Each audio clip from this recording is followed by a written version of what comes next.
भोलि सहकारीहरू हुनै सक्दैन भनेर भन्न नसकिएला, तर अहिले नै चाहिँ डिटेल रूपमा आत्मसमीक्षा नभइसकेको अवस्था भए हुनाले अहिले नै कोलिसन बदल्ने प्रकारको स्थिति देखिँदैन।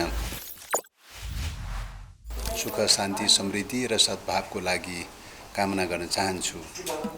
र अब आज यस संवाद डबलीमा अब अघि नै पूर्ववक्ता धनञ्जयजीले जुन प्रश्नहरू उठाउनु भएको छ, त्यसमध्येमा सबैभन्दा पहिलो कुरा त चाहिँ यो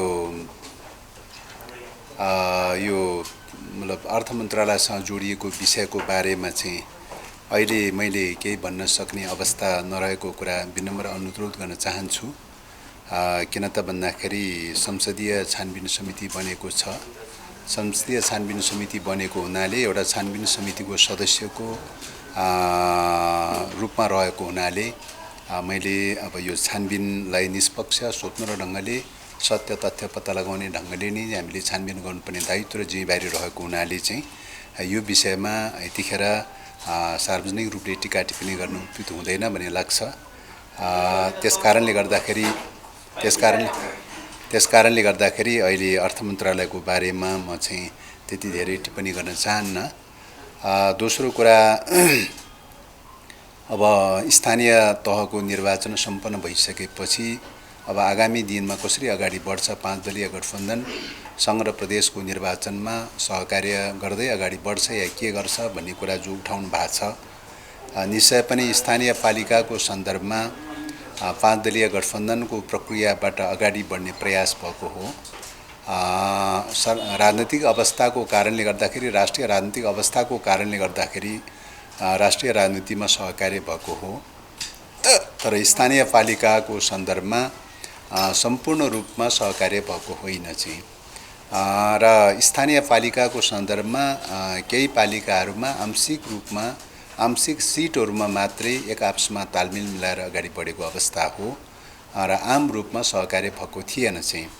आम रूपमा भन्नुपर्दाखेरि लगभग आफ्नै ढङ्गले कतिपय ठाउँहरूमा एकाध घटकहरूको बीचमा सहकार्य भएको भए तापनि धेरैसो ठाउँमा एकल प्रतिस्पर्धामा गएको अवस्था हो। त्यसकारणले आम रूपमा सहकार्य भएको अवस्था होइन। सीमित मात्रामा जे जति ठाउँमा सहकार्य भएको थियो त्यसको प्रतिक्रिया हेर्दाखेरि, त्यसको परिणाम हेर्दाखेरि अलि मिश्रित खालको परिणाम देखिएको अवस्था हो। र किन त भन्दाखेरि जनस्तरसम्म नै तपाईको चाहिँ जनस्तरसम्म मतदान गर्ने प्रकारको स्तरसम्म सहकार्य परिपक्व नभइसकेको, त्यति धेरै मतलब परिष्कृत नभइसकेको अवस्था भए हुनाले चाहिँ स्थानीय स्तरमा जति मतदान गर्नुपर्ने हो सहकार्य घटकहरूको बीचमा एक आपसमा मतदान गरेको देखिँदैन चाहिँ। र केही ठाउँहरूमा मतदान गरेको देखिन्छ, केही ठाउँहरूमा मतदान गरेको देखिँदैन। केही ठाउँमा मतदान गरेको भए तापनि निर्वाचन सम्बन्धी चाहिँ मतदान सम्बन्धी मतपत्र सम्बन्धी जटिलताले गर्दाखेरि झन्नै 50% भन्दा बेसी मतपत्र खेर गएको देखिन्छ। त्यसकारणले गर्दाखेरि चाहिँ त्यसले अपेक्षाकृत रूपमा त्यति धेरै परिणाम आएको अवस्था होइन। त्यसो भएको हुनाले चाहिँ स्थानीय निर्वाचन भनेर भनेको झन्नै एकल प्रतिस्पर्धा वा सोसरह रहेको अवस्था हो। त्यसकारणले त्यसैबाट शिक्षा लिएर अब आगामी दिनमा पनि अगाडि बढ्ने कुरा हो। अब अगाडि बढ्ने सवालमा, राष्ट्रिय राजनीतिको सवालमा हामी निर्वाचनमा मात्र नहेरिकन राष्ट्रिय राजनीतिमा सहकार्य आवश्यकता छ कि छैन भनेर हेर्ने कुरा हो। अहिले राष्ट्रिय राजनीतिमा निर्वाचनको प्रणाली, खास गरी संसदको चाहिँ जो प्रणाली छ, जुन संवैधानिक व्यवस्था छ, जुन प्रकारको चाहिँ एउटा संघीय लोकतान्त्रिक गणतन्त्रको चाहिँ व्यवस्था फर्स्ट पोस्ट पासको निर्वाचन प्रणालीबाट संसदको गठन भएको अवस्था र त्यसले चाहिँ स्वाभाविक ढङ्गले गठबन्धनमा लैजानुपर्ने, सहकार्यमा लैजानुपर्ने अवस्था देखिन्छ। र त्यसले संवैधानिक प्रावधानहरूले गर्दाखेरि पनि एउटा बाध्यात्मक रूपले सहकार्य गर्नुपर्ने अवस्था देखिन्छ। पहिलो कुरा त्यो। दोस्रो कुरा चाहिँ तपाईको विचार र नीतिको हिसाबले हेर्ने हो। विचार र नीतिको हिसाबले हेर्दाखेरि विगतमा राष्ट्रियतामाथि सङ्कट पैदा भयो, डेमोक्रेसीमाथि सङ्कट पैदा भयो। त्यसले गर्दाखेरि चाहिँ सुशासनमा गम्भीर सङ्कट पैदा भयो। त्यसले गर्दाखेरि सुशासनको लागि, भ्रष्टाचारी नियन्त्रण गर्नका लागि र डेमोक्रेसीको रक्षा गर्नका लागि र राष्ट्रियताको रक्षा गर्नका लागि भनेर चाहिँ सहकार्यको प्रक्रिया अगाडि बढाएको हो। र अहिलेसम्म पनि यो एजेन्डा यथावत रूपमा रहेको छ। यो एजेन्डा विस्थापित भइसकेको छैन र यो एजेन्डा परिवर्तन गर्नुपर्ने आवश्यकता त्यति देखिँदैन अझै पनि चाहिँ। र अर्को कुरा सुरुमा चाहिँ दुईटा घटकको बीचमा वाम घटकहरूको बीचको सहकार्यबाट सुरु भएको हो। तात्कालीन रूपले नेकपा एमालेसँग सहकार्य भएर अगाडि बढेको हो। यतिखेर नेकपा एमाले प्रतिपक्षमा छ, तर प्रतिपक्षले पनि यी विषयहरूमा गम्भीर रूपले आत्मसमीक्षा गरेर अगाडि बढिसकेको देखिँदैन चाहिँ। यद्यपि सदन अवरोधको प्रक्रियालाई उहाँहरूले सहज बनाउनु भएको छ, यस अर्थमा सकारात्मक भनेर मान्नुपर्ने अवस्था छ। राष्ट्रियताको मुद्दामा विगत कालमा जे जस्ता मिस्टेकहरू भएका थिए ती विषयहरूमा आत्मसमीक्षा भइसकेको छैन। डेमोक्रेसीको मुद्दामा पनि विगत कालमा यो संविधानलाई नै डिरेल गर्ने प्रकारका चाहिँ जो समस्याहरू देखा परे त्यसबारेमा पनि गम्भीरतापूर्वक आत्मसमीक्षा भएको छैन। त्यसले गर्दाखेरि प्रतिपक्षसँग निश्चित रूपले गम्भीरतापूर्वक आत्मसमीक्षा भएको अवस्थामा भोलि सहकार्यहरू हुनै सक्दैन भनेर भन्न नसकिएला, तर अहिले नै चाहिँ डिटेल रूपमा आत्मसमीक्षा नभइसकेको अवस्था भएको हुनाले अहिले नै कोलिसन बदल्ने प्रकारको स्थिति देखिँदैन। सत्तारूढ घटकभित्र पनि गम्भीर प्रकारका भूलहरू, गम्भीर प्रकारका नीतिगत भूलहरू भएको अवस्था भएको भए विकल्प के खोज्ने भन्ने कुरा हुन सक्थ्यो। तर सत्तारूढ घटकभित्र पनि अहिलेसम्मको सन्दर्भमा राष्ट्रियताको मुद्दामा, डेमोक्रेसीको मुद्दामा गम्भीर प्रकारका चाहिँ भूलहरू भएको देखिँदैन र मूलत चाहिँ त्यो दिशामा पनि सकारात्मक ढङ्गले नै अगाडि बढिरहेको देखिन्छ। त्यसले गर्दाखेरि कोलिसन बदल्नुपर्ने चाहिँ औचित्यता र आवश्यकता अझै पनि पुष्टि भइसकेको देखिँदैन। त्यसो भएको हुनाले यही स्थिति रहँदासम्म आगामी निर्वाचनसम्म पनि कोलिसन जान सक्ने सम्भावनालाई अस्वीकार गर्न सकिँदैन। त्यसो भएको हुनाले तर पनि फेरि निर्वाचन भनेको राजनीतिक विषय हो। राजनीति भनेको 24 घण्टामा अदलाबदली भइरहने विषय हो। सहकार्य भनेको पनि राजनीतिक विषय हो। निर्वाचन भनेको पनि राजनीतिक विषय हो। त्यसकारणले राजनीतिक विषयमा क्षणभरमै चाहिँ त्यो अदलाबदली हुन सक्दैन भनेर भन्न सकिँदैन। मुलुकको राष्ट्रिय राजनीतिक परिस्थितिमा हुने अदलाबदलीहरूले सिधै चाहिँ तपाईँको सहकार्यमा प्रभावित हुन्छ, गठबन्धनमा प्रभावित हुन्छ र त्यसले स्वाभाविक ढङ्गले चाहिँ सहकार्यहरूमा अदलाबदली पनि निम्त्याउन सक्छ। त्यसले निम्त्याउन सक्दैन भनेर भन्न सकिँदैन। तर पनि अहिले नै त्यो स्थिति आइसक्यो भन्ने चाहिँ लाग्दैन। त्यसो भएको हुनाले यो स्थिति रहँदासम्म सहकार्य नै निरन्तरता हुन्छ भन्ने देखिन्छ आगामी निर्वाचनसम्म। अब तेस्रो कुरा चाहिँ यो खास गरी नागरिकताको विधेयकको प्रश्नको बारेमा जो उठाउनु भएको छ, नागरिकताको विधेयकको सन्दर्भमा लामो समयसम्मको गृह कार्य समितिमा, विषयगत राज्य व्यवस्था समितिमा, सुशासन समितिमा छलफल चलेर चाहिँ नागरिकता विधेयक पारित गरेको अवस्था थियो र त्यो नागरिकता विधेयक फुल हाउसमा आएर अड्किरहेको अवस्था थियो र नागरिकता विधेयकमा अरू मतभेदको विषय थिएन। एउटै मात्रै मतभेदको विषय थियो, वैवाहिक अंकीकृत नागरिकताहरूको सन्दर्भमा, नागरिकहरूको सन्दर्भमा कति टाइम पुगेपछि नागरिकता प्रदान गर्ने भन्ने विषयमा मात्रै विवाद थियो र त्यो विषयमा चाहिँ तपाईको बहुमतले, समितिको बहुमतले चाहिँ 7 वर्ष पुगेपछि अंकीकृत नागरिकता दिन सकिन्छ भन्ने व्यवस्था गरेको थियो र 7 वर्षको अवधिमा चाहिँ तपाईको आर्थिक, सांस्कृतिक लगायतका सबै प्रकारका, बैंकिङ लगायतका सबै प्रकारका कारोबारहरू फुका गर्नका लागि, राजनीतिक अधिकार बाहेक चाहिँ सबै प्रकारका अधिकारहरू खुलाउनका लागि चाहिँ एउटा चाहिँ वैवाहिक विवाह पश्चात चाहिँ एउटा कार्डको व्यवस्था गर्ने, स्थानीय प्रशासन एउटा कार्डको व्यवस्था गर्ने र त्यो कार्डको व्यवस्थाको आधारमा चाहिँ अरू चाहिँ मतलब के अरे आर्थिक र सांस्कृतिक प्रकारका अधिकारहरूको प्रयोग गर्ने खालको व्यवस्था गरिदिने, राजनीतिक अधिकार मात्र 7 वर्ष पश्चात चाहिँ अंगीकृत नागरिकता प्राप्त गरिसकेपछि मात्रै अंगीकृत नागरिकहरूले पाउने व्यवस्था त्यसपछिबाट मात्रै सुरु गर्ने। यस प्रकारको प्रावधानमा चाहिँ मतभेदका बीचबाट बहुमतले त्यो प्रावधान सहित पारित गरेको अवस्था थियो र फुल हाउसमा लामो समयसम्म रह्यो। अब अहिले पछिल्लो समयमा सरकारले विधेयक फिर्ता लिने भनेर निर्णय गरेछ। अब विधेयकहरू अगाडि बढाउने नबढाउने कुरा चाहिँ सरकारको तजविजको कुरा हो। के विधेयक पारित गर्ने, के विधेयक पारित नगर्ने भन्ने कुरा सरकारको तजविजको कुरा हो। सरकारले कुनै पनि टाइममा फिर्ता लिन त पाउँछ, त्यो सरकारको अधिकारको विषय हो। फिर्ता लिने कुरालाई त अन्यथा भन्न सकिने विषय भएन। तर पनि समितिभित्र लामो समयसम्म छलफल गरेर फुल हाउसमा आइसकेपछि फुल हाउसबाटै प्रक्रियागत रूपले अगाडि बढ्नु पर्थ्यो सके सहमतिमा अन्तर्वस्तुमा सहमतिमा अगाडि बढ्नु पर्थ्यो। नभए पनि चाहिँ तपाईको प्रक्रियागत रूपले मतदानको प्रक्रियाबाट भए पनि त्यसलाई अगाडि बढाउनु पर्थ्यो र त्यसमा केही सीमा त्रुटिहरू कमी कमजोरीहरू भएको भए केही सच्याउनु पर्ने अवस्था भएको भए राष्ट्रिय सभा बाँकी रहेको हुनाले राष्ट्रिय सभाबाट चाहिँ त्यसलाई सच्याउन सकिने ठाउँहरू पनि अझै बाँकी थियो। त्यसो भएको हुनाले चाहिँ संसदमा दर्ता भइसकेको विधेयकहरूको सन्दर्भमा संसदकै कार्यविधि अनुसार प्रक्रिया अनुसार चाहिँ अगाडि बढ्न सकेको भए संसदीय प्रणालीको मूल्य मान्यतालाई कदर गर्ने कुरा, सम्मान गर्ने कुरा, संसदको सार्वभौम अधिकारलाई चाहिँ तपाईको सम्मान गर्ने कुरा, कदर गर्ने कुरा सायद चाहिँ उपयुक्त हुन्थ्यो भन्ने कुरा हो। लोकतान्त्रिक विधि पनि त्यही नै हो भन्ने लागेको हो। तर अब सरकारले फिर्ता लिन चाहेको हुनाले सरकारले हिजो चाहिँ फिर्ता लिएर गएको चाहिँ छ। फिर्ता लिनै पाउँदैन भन्ने कुरा चाहिँ होइन, तर त्यति अब यो अधिकार सरकारको हुँदाहुँदै पनि चाहिँ यो अधिकारको प्रयोगको सन्दर्भमा त्यति लोकतान्त्रिक पद्धति चाहिँ होइन भन्ने देखिन्छ।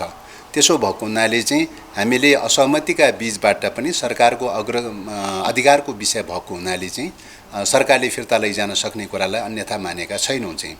पहिलो कुरा त्यो। दोस्रो कुरा अब अर्को विधेयक लिएर आउने भनेर चाहिँ भनेको चाहिँ छ। हिजो गृहमन्त्रीज्यूले बोल्ने क्रममा अर्को विधेयक लिएर आउने भनेर भनेको चाहिँ छ। अर्को विधेयक चाहिँ सायद आउँदै होला भन्ने लाग्छ। अर्को विधेयक कस्तो विधेयक आउँछ कस्तो विधेयक आउँदैन त्यो अध्ययन गर्न बाँकी छ, बुझ्न बाँकी छ। त्यसकारणले गर्दाखेरि हाम्रो आशा अपेक्षा छ अर्को विधेयक आउँदाखेरि चाहिँ सरकारले अवश्य पनि चाहिँ नेपालको राष्ट्रिय स्वाधीनताको अवस्थालाई ध्यानमा राखेर विधेयक ल्याउने छ भन्ने कुरामा हामी आशावादी छौँ। किन त भन्दाखेरि नेपाल चाहिँ एउटा दुईटा ठुला मतलब विशालतम जनसङ्ख्या भएको मुलुकको बीचमा अवस्थित रहेको मुलुक हो। दुईटा छिमेकी मुलुकको बीचमा अवस्थित रहेको मुलुक हो। एकातर्फ खुला सिमानाको अवस्था छ। खुला सिमानाको अवस्था रहेको हुनाले चाहिँ जनसङ्ख्याको फ्लो आउट जाउट जनसङ्ख्याको फ्लो तीव्र रूपमा बढिरहेको अवस्था छ। यस्तो अवस्थामा मुलुकको स्वाधीनताको रक्षाको निम्ति जनसङ्ख्या नियन्त्रणको प्रक्रियाबाट, जनसङ्ख्या नीतिको प्रक्रियाबाट अथवा नागरिकता सम्बन्धी नीतिको प्रक्रियाबाट पनि नेपालको स्वाधीनताको रक्षा गर्ने दायित्व र जिम्मेवारी नेपालमाथि आइपरेको चाहिँ छ। त्यसकारणले गर्दाखेरि किन खुला सिमानाको कारणले गर्दाखेरि एउटा खुला सिमाना, दोस्रो चाहिँ तपाईको नेपाल र भारतको बीचको जनसङ्ख्याको चाहिँ बनावट हेर्दाखेरि आकाश र धरतीको फरकको अवस्था छ। समुद्र र पोखरीको जस्तो अवस्था छ। नितान्त असमान अवस्था छ। यो असमान अवस्थामा मुलुकको स्वाधीनताको रक्षा त सम्भव छैन। त्यसो भएको हुनाले चाहिँ नेपालको चाहिँ स्वाधीनताको रक्षाको लागि चाहिँ जनसाङ्ख्यिक अतिक्रमण लगायतका पक्षहरूलाई पनि ध्यानमा राखेर चाहिँ तपाईको विधेयकहरू बनाउनु पर्ने, नागरिकता सम्बन्धी नीति बनाउनु पर्ने आवश्यकता हो। त्यसकारणले गर्दाखेरि नागरिकता सम्बन्धी नीति अपनाउँदाखेरि निश्चय पनि नागरिकता सम्बन्धी नीति अपनाउँदाखेरि विगत कालमा केही मतलब खुकुलो प्रकारको नागरिकता सम्बन्धी नीति बन्न पुगेको छ। जस्तो उदाहरणको लागि भनौँ, अब वंशजको नागरिकता पाउनुपर्ने नेपाली नागरिकहरूको मौलिक अधिकारको कुरा हो। वंशजको नागरिकताको बारेमा विवादको विषय भएन। तर त्यस अतिरिक्त संसारभरि नै प्र्याक्टिस भइरहेको वंशजको नागरिकताको व्यवस्था हो एउटा त्यो। अर्को चाहिँ अङ्गीकृतको व्यवस्था हो हैन। अब नेपालमा के जन्मियो भन्दाखेरि जन्मको आधारमा पनि नागरिकता दिने भनेर चाहिँ कट अफ टाइम राख्दै जन्मको आधारमा पटक नागरिकता दिने अभ्यास चाहिँ सुरु भयो। यो अभ्यास चाहिँ सबै मुलुकहरूमा त्यो अभ्यास देखिँदैन चाहिँ। तर नेपालमा जन्मको आधारमा चाहिँ नागरिकता दिने, वंशजको नागरिकता दिने प्रक्रियाको अभ्यास सुरु भयो। त्यसले गर्दाखेरि चाहिँ नागरिकता सम्बन्धी नीतिमा चाहिँ अलिकति तपाईको चाहिँ केही सीमाहरू रह्यो कि केही त्रुटिहरू भयो कि भन्ने देखिन्छ। फेरि जन्मको आधारमा नागरिकता दिने कुरा संविधानमा व्यवस्था भइसकेका छ। संविधानमा व्यवस्था भइसकेको हुनाले चाहिँ ऐनले त्यसलाई कटौती गर्न सक्दैन चाहिँ। ऐनले त्यसलाई व्यवस्थित गर्ने बाहेक चाहिँ कुन प्रोसिड्युरबाट कुन प्रक्रियाबाट अगाडि बढ्ने भन्ने कुरा प्रक्रियागत विषयमा ऐनमा आउने कुरा भयो। तर अन्तर्वस्तुको हिसाबले जन्मको आधारमा चाहिँ नागरिकता दिने कुरा चाहिँ संविधानमा व्यवस्था भइसकेको विषय भएको हुनाले चाहिँ संविधानै चाहिँ तपाईको संशोधन नगर्दासम्म यो प्रावधान संशोधन हुन सक्ने विषय परेन चाहिँ। त्यसकारणले अहिले संविधान संशोधन गर्न सक्ने अवस्था छैन। अहिले चाहिँ मुलुकको चाहिँ एउटा राष्ट्रिय राजनीतिक अवस्थाले गर्दाखेरि अहिले संशोधनको सम्भावना छैन। भविष्यमा उपयुक्त समयमा, अनुकूल समयमा राजनीतिक दलहरूको बीचमा आपसी सहमति र समझदारी कायम गरेर चाहिँ जन्मको आधारमा नागरिकता दिने प्रावधानलाई चाहिँ नेपालको विशिष्ट अवस्थामा जो सुरु भएको छ यो प्रावधानलाई कसरी वैज्ञानिक बनाउने, कसरी व्यवस्थित गर्ने, कसरी नियन्त्रित गर्ने कसरी जनसाङ्ख्यिक अतिक्रमणलाई चाहिँ तपाईको चाहिँ नियन्त्रण गरेर नेपालको स्वाधीनताको रक्षा गर्ने भन्ने विषयमा ध्यान दिनुपर्ने जरुरी छ। यो संविधान निर्माण गर्ने बेलामै सोच्नुपर्ने विषय हो। संविधान निर्माण गर्ने बेलामा सोच्न नसकेको कारणले गर्दाखेरि चाहिँ जन्मको आधारमा नागरिकता दिने व्यवस्था चाहिँ सुरु भएको चाहिँ छ। हाम्रो लागि सबैभन्दा समस्या भनेर भनेको जन्मको आधारमा नागरिकता दिने विषय नै चाहिँ एउटा समस्याको रूपमा उभिएको खडा भएको अवस्था हो।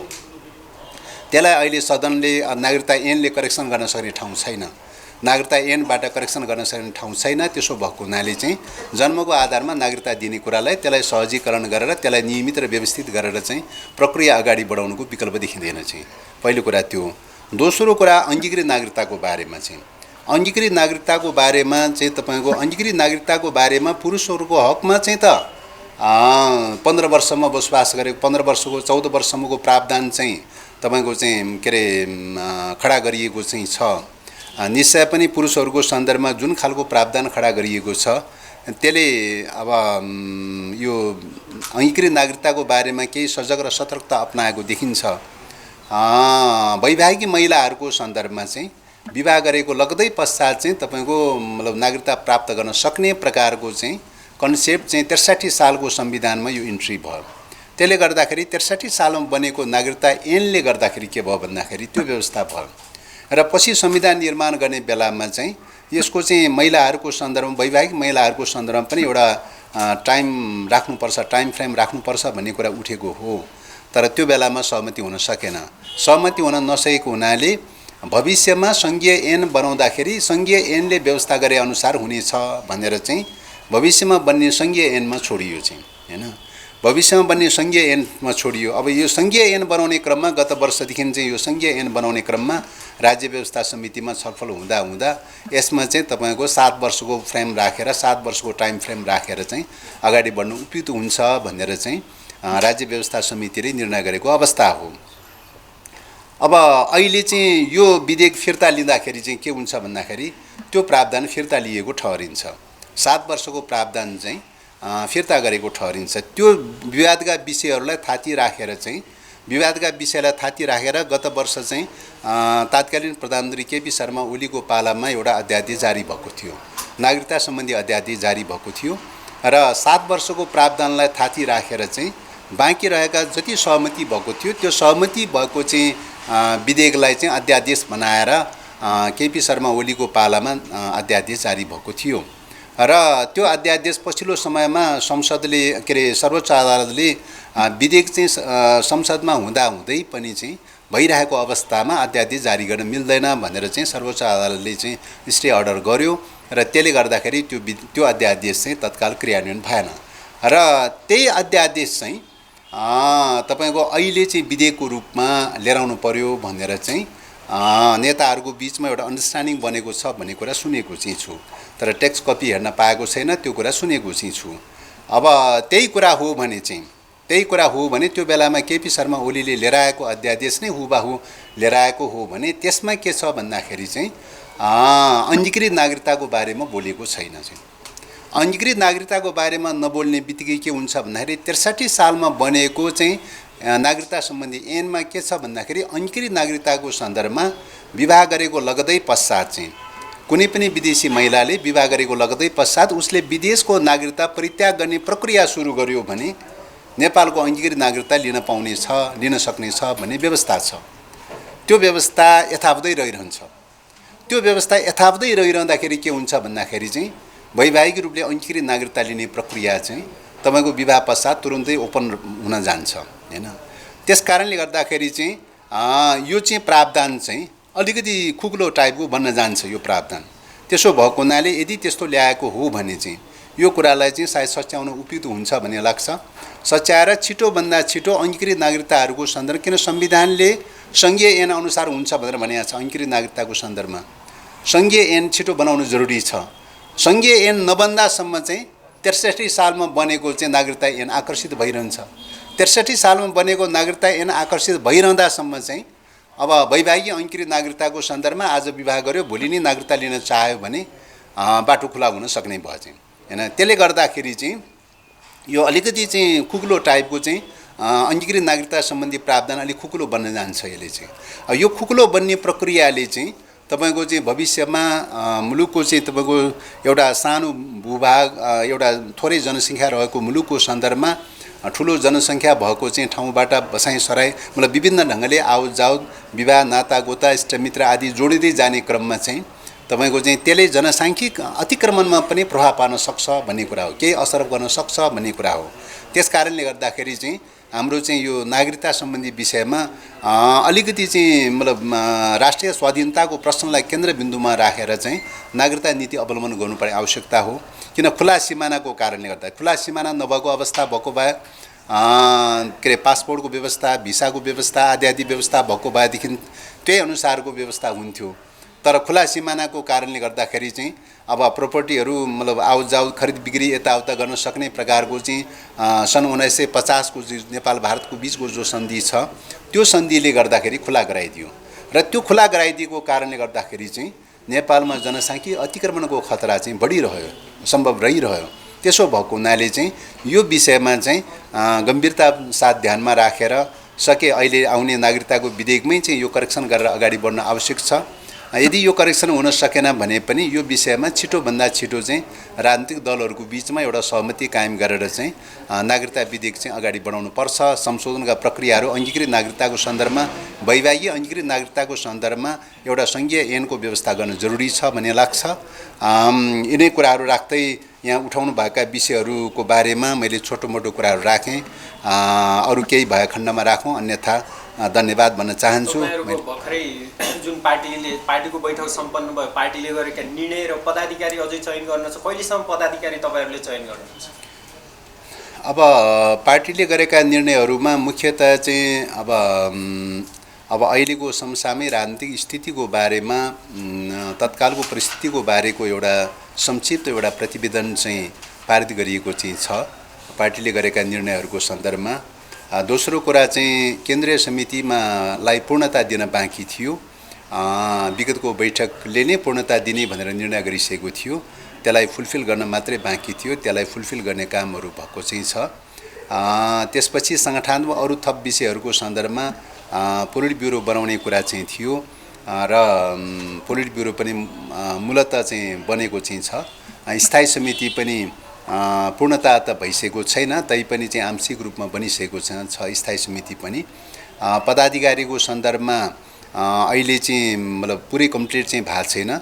वरिष्ठ उपाध्यक्ष र उपाध्यक्षसम्म चाहिँ अध्यक्ष, वरिष्ठ उपाध्यक्ष र उपाध्यक्षसम्म मात्रै टुङ्गो भएको चाहिँ छ, अरू बाँकी चाहिँ रहेको छ। र ती बाँकी कार्यभारहरूको सन्दर्भमा केन्द्रीय समितिले मतलब अध्यक्षलाई र स्थायी समितिलाई त्यो म्यान्डेट दिएको हुनाले सायद आगामी दिनमा छिटै चाहिँ त्यसलाई पूर्ति गर्नेछ।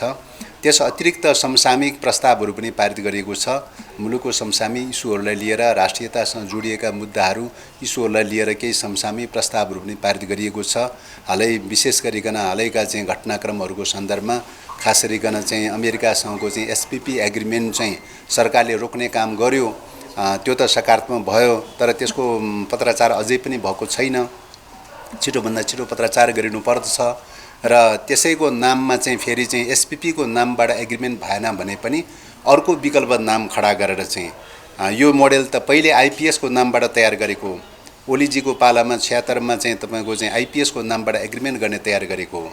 त्यसलाई चाहिँ नेपालको तर्फबाट अस्वीकार गरेपछि तात्कालीन चाहिँ ब्युरोक्रेसीबाट पनि तात्कालीन सेनापतिबाट पनि त्यसलाई अस्वीकार भएपछि चाहिँ आइपीएसको नाम परिवर्तन गरेर एसपीपीको नामबाट आएको हो र एसपीपीको नामलाई पनि हामीले अस्वीकार गरिसकेपछि, नेपाल सरकारले अस्वीकार गरिसकेपछि फेरि पनि अमेरिकनहरूले नयाँ नाम खोजिरहेको छ। कन्टेन्ट त्यही राखेर सैन्य सम्झौताकै कन्टेन्ट राखेर चाहिँ एसपीएको नामबाट फेरि पनि वर्कआउट गरिरहेको भन्ने कुरा चाहिँ विभिन्न सूत्रहरूबाट विभिन्न खबरहरूले चाहिँ बताइरहेका चाहिँ छन्।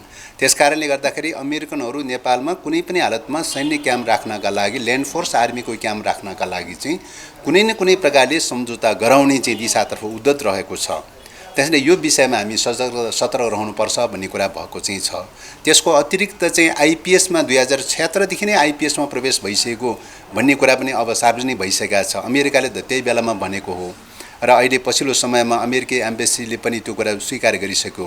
आइपीएसका कमान्डर लगायतका थुप्रै चाहिँ डकुमेन्टहरूले पनि नेपाल चाहिँ आइपीएसको मेम्बर भइसक्यो भनेर भनेको अवस्था हो र अहिले पछिल्लो समयमा आएर तत्कालीन प्रधानमन्त्री केपी शर्मा ओलीजीले पनि 2076 देखि नै नेपाल आइपिएस को मेम्बर बनिसकेको चाहिँ रहेछ भनेर भन्नुभयो र ब्युरोक्रेसीका साथीहरूलाई राखेर चाहिँ टिम बनाएर कार्यदल बनाएर छानबिन गरेर अध्ययन गरेपछि उनीहरूले बन्नु हुँदैन, यसलाई रिजेक्ट गर्नुपर्छ भनेर भनेपछि चाहिँ अस्वीकार गरेको अवस्था हो भनेर भन्नुभयो र तर त्यो अस्वीकार गरेको पत्राचार चाहिँ भएको छैन अमेरिकासँग चाहिँ। अस्वीकार भएको पत्राचार नभएको हुनाले अमेरिकाले नेपाललाई आइपिएसकै मेम्बरको रूपमा अझै पनि झुन्डाइरहेको अवस्था छ। आइपिएस भनेको सैन्य गठबन्धनको साथै राजनैतिक र आर्थिक प्रकारको चाहिँ सांस्कृतिक प्रकारको गठबन्धन पनि हो, बहुआयामिक प्रकारको गठबन्धन हो भन्ने कुरा प्रष्टै छँदैछ। त्यसो भएको हुनाले चाहिँ यो गठबन्धनबाट निस्कनका लागि चाहिँ तपाईको चाहिँ आइपिएसमा हामी छैनौँ भनेर नेपालले पत्राचार गर्नुपर्छ, छिटोभन्दा छिटो पत्राचार गर्नुपर्छ भन्ने कुरा हो। दोस्रो कुरा त्यो हो। तेस्रो कुरा चाहिँ तपाईको सदनबाट एमसिसी त अनुमोदन गर्यो, अनुमोदन गर्ने बेलामा 12 बुँदे चाहिँ प्रस्ताव चाहिँ घोषणापत्र सहित त्यो अनुमोदन भएको थियो अथवा 12 बुँदे शर्त सहित त्यो अनुमोदन भएको थियो। 12 बुँदे स्वीकार्य हुन्छ त्यो लागू हुन्छ, 12 बुँदे स्वीकार्य हुँदैन भने त्यो क्रियान्वयन हुँदैन भन्ने स्पिरिटमा चाहिँ त्यो चाहिँ पारित भएको चाहिँ थियो। तर अहिलेसम्म 12 बुँदेको बारेमा अमेरिकाले कुनै प्रतिक्रिया जनाएको छैन, हुन्छ पनि छैन, हुन्न पनि छैन। त्यसकारणले यो फाइनल गर्नुपर्छ। सम्झौता जस्तो विषयमा दुईटा मुलुकको बीचको सम्झौता जस्तो विषयमा मौन खालको त हुँदैन नि त चाहिँ। त्यसकारणले गर्दाखेरि 12 बुँदे स्वीकार्य छ, ठिकै छ, स्वीकार्य छ भनेर पत्राचार हुनु पर्यो, स्वीकार्य छैन भने स्वीकार्य छैन भनेर पत्राचार हुनु पर्यो चाहिँ। त्यसकारणले रिटेन रूपले त पत्राचार त हुनु पर्यो त। त्यसैले यो चाहिँ फाइन्ड आउट गर्नुपर्छ, छिटोभन्दा छिटो फाइनल गर्नुपर्छ भन्ने लगायतका चाहिँ समसामयिक विषयहरूको बारेमा पनि थुप्रै चाहिँ समसामयिक प्रस्तावहरू पनि पारित गरिएका चाहिँ छन्। त्यसैले अहिलेको सिसीको बैठक यिनै विषयहरूको सेरोफेरोमा रहेर चाहिँ के अरे बैठक सम्पन्न भएको चाहिँ छ। र अब अरू कतिपय सानोतिना विषयहरूको बारेमा अरू सङ्गठनात्मक रूपले कार्यविभाजनसँग जोडिएका कतिपय विषयहरूको बारेमा स्थायी समितिलाई क्षेत्राधिकार दिएको हुनाले स्थायी समितिका बैठकहरू बसेर टाइममा बैठक बसेर चाहिँ त्यसलाई चाहिँ पूर्णता दिने प्रक्रियामा गइरहेको छ। एवं प्रकारले जस्तो कार्यविभाजन गरेर सिसिएमहरूको सबैको कार्यविभाजन गर्ने भन्ने कुरा भएको थियो, त्यही कार्यविभाजनको आधारमा जति पनि सिसिएमहरू हुनुहुन्छ सबैलाई चाहिँ प्रदेशमा चाहिँ प्रदेशमा समन्वय समिति बनाएर प्रदेशमा समन्वय समिति बनाएर जोड दिने, केन्द्र प्रदेश समन्वय समिति बनाएर सबै प्रदेशमा जोड दिने र त्यो समन्वय समितिका बैठकहरू बसेर चाहिँ आगामी निर्वाचनको तयारी गर्ने, मुख्यतः आगामी निर्वाचनको तयारीको प्रश्नलाई केन्द्रबिन्दु बनाएर चाहिँ सङ्गठनात्मक संरचना चाहिँ एउटा प्रभावकारी प्रकारको सङ्गठनात्मक संरचना निर्माण गरेर अगाडि बढ्नुपर्दछ, त्यसैमा केन्द्रित रहनुपर्छ भन्ने ढङ्गले हिजो मात्रै स्थायी समितिको बैठक बसेर त्यो निर्णय गरेको चाहिँ छ। त्यस अतिरिक्त विगत कालमा भएका कतिपय अनुशासनसँग जोडिएका विषयहरूको बारेमा छानबिन गर्नका लागि पनि समितिहरू बनेका चाहिँ छन्। यिनै विषयहरूका साथै अब बैठक भयो नि, यो सम्पन्न हुँदाहुँदै यसैको विषयमा अहिले यस्ता आइराख्दाखेरि अब चिनिया विदेश विभाग प्रमुख नेपाल आइपुग्नु भएको छ र वाम एकताको कुरा पनि आइरहेछ, कम्युनिस्ट एकताको कुरा। स्थानीय चुनावमा चाहिँ तपाईँहरूको केही फरक पर्ने देख्नुहुन्छ? यसलाई कसरी हेर्नुहुन्छ तपाईँहरूले? अब चिनिया कम्युनिस्ट पार्टीको विदेश विभागको प्रमुख चाहिँ नेपाल भ्रमण गर्दै हुनुहुन्छ। दुईटा मित्र राष्ट्रको बीचमा र त्यसमा पनि कम्युनिस्ट पार्टीका लिडरहरूको सन्दर्भमा आदान प्रदान हुने, भेटघाट गर्ने, सद्भावपूर्ण भेटघाटहरू हुनै सक्दैन भन्ने होइन, भेटघाट हुनसक्छ, भ्रमण हुनसक्छ। यो सद्भावपूर्ण प्रकारकै भ्रमण हो। त्यसकारणले गर्दाखेरि यो सद्भावपूर्ण भ्रमणलाई चाहिँ म स्वागत गर्न चाहन्छु, सम्मान गर्न चाहन्छु। र अब कम्युनिस्टहरूको बीचको चाहिँ तपाईँको एकता ध्रुवीकरणसँग जोडिएका विषयहरूको सन्दर्भमा जहाँसम्म छ त्यो निर्णय नेपालकै कम्युनिस्ट पार्टीहरूले निर्णय गर्ने विषय हो। नेपालको पार्टीहरूको एकीकरण ध्रुवीकरणको प्रश्न नितान्त आन्तरिक मामला हो। त्यसकारणले गर्दाखेरि त्यो नेपालकै पार्टीहरूले निर्णय गर्ने कुरा हो। कति वैचारिक रूपले कति सहमत हुन्छन्, कति सहमत हुँदैन, त्यही आधारमा चाहिँ सहकार्य गर्ने हो, त्यही आधारमा एकीकरण गर्ने हो कुरा मिलेखण्डमा। त्यसो भएको हुनाले चाहिँ यो नितान्त नेपालमै अन्तर्निहित विषय हो। र चिनिया कम्युनिस्ट पार्टी एउटा अन्तर्राष्ट्रिय रूपमा एउटा भाइचारा पार्टी भएको हुनाले चाहिँ भाइचारा पार्टीहरूसँगको कतिपय वैचारिक सैद्धान्तिक राजनीतिक प्रश्नहरूको बारेमा अन्तर्राष्ट्रिय के अरे इस्युहरूको बारेमा कतिपय इस्युहरूमा संवादै हुन सक्दैन भनेर त भन्न नसकेला। कम्युनिस्टहरूको बीचमा कम्युनिस्टहरूले चाहिँ मतलब सर्वहारा अन्तर्राष्ट्रवादलाई स्वीकार गर्दछ, त्यसैले सर्वहारा अन्तर्राष्ट्रवादलाई स्वीकार गर्ने र कम्युनिस्ट पार्टीहरूको बीचमा भाइचारा सम्बन्धको चाहिँ मान्यता हुने भएको हुनाले चाहिँ वैचारिक प्रश्नहरूको बारेमा केही सेयरहरू हुनै सक्दैन भनेर भन्न सकिँदैन। तर व्यवहारिक रूपले सङ्गठनात्मक रूपले चाहिँ तपाईँको एकता गर्ने कुरा, एकीकरण गर्ने कुरा अथवा सहमति गर्ने कुरा, सहकार्य गर्ने कुरा लगायतका मुद्दाहरू चाहिँ यी मुद्दाहरू नितान्त नेपालको आन्तरिक मामला हो। त्यसो भएको हुनाले ती मुद्दाहरूको बारेमा नेपालकै दलहरूले टुङ्गो लगाउने विषय हो। चिनिया कम्युनिस्ट पार्टीको त हुनसक्छ केवल सुझाव हुन सक्ला, उसको राय परामर्श हुन सक्ला, सुझावहरू राम्रा सुझावहरू भए मतलब स्वीकार गर्ने कुरा हुन्छ, राम्रो सुझावहरू नभए उहाँहरूको सुझावहरू सुझावकै रूपमा मात्रै रहन्छ। नेपालको बारेमा निर्णय गर्ने अथोरिटी भनेर भनेको नेपालकै राजनीतिक दलहरूमा निहित रहने विषय हो भन्दै मैले आफूले राख्नुपर्ने कुराहरू यहीँ टुङ्ग्याउँ। धन्यवाद।